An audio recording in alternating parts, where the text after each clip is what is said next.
जळगाव जिल्ह्यातील चाळीसगाव तालुक्यातून धक्कादायक बातमी समोर आली आहे।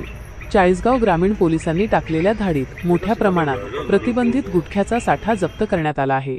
ही कारवाई पोलीस अधीक्षक महेश्वर रेड्डी, अपर पोलीस अधीक्षक कविता नेरकर पवार, उपविभागीय पोलीस अधीक्षक विजयकुमार ठाकुरवाड आणि पोलीस निरीक्षक शशिकांत पाटील यांच्या मार्गदर्शनाखाली करण्यात आली।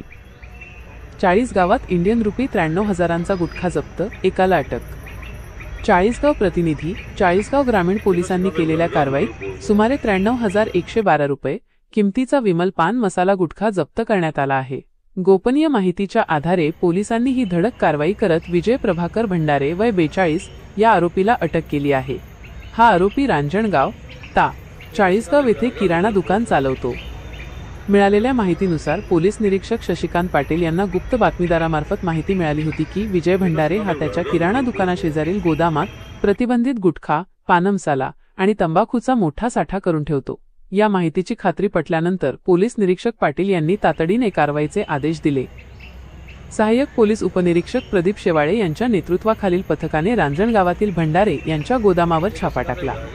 यावेळी गोदामाची झडती घेतली असता महाराष्ट्र शासनाने प्रतिबंधित केलेला सुगंधित केसरयुक्त विमल पान मसाला गुटखा आढळून आला। पोलिसांनी पंच आणि आरोपी समोरच मुद्देमालाची तपासणी केली।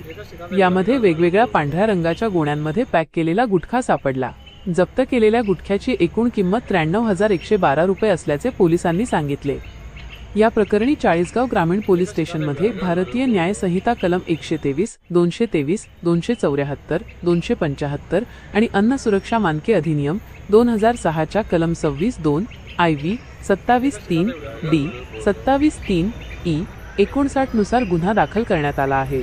पुढील तपास पोलीस उपनिरीक्षक प्रदीप शेवाळे करत आहेत। गुटखा आरोपीने कोणत्या व्यापाऱ्याकडून विकत घेतला होता याचाही तपास पोलीस करत आहेत। या कारवाईत पोलीस उपनिरीक्षक प्रदीप शेवाळे, सहाय्यक फौजदार Yuvraj Naik, police head constable Sandeep Patil आणि पोलीस कॉन्स्टेबल विजय पाटील यांच्यासह पोलीस कर्मचाऱ्यांनी सहभाग घेतला।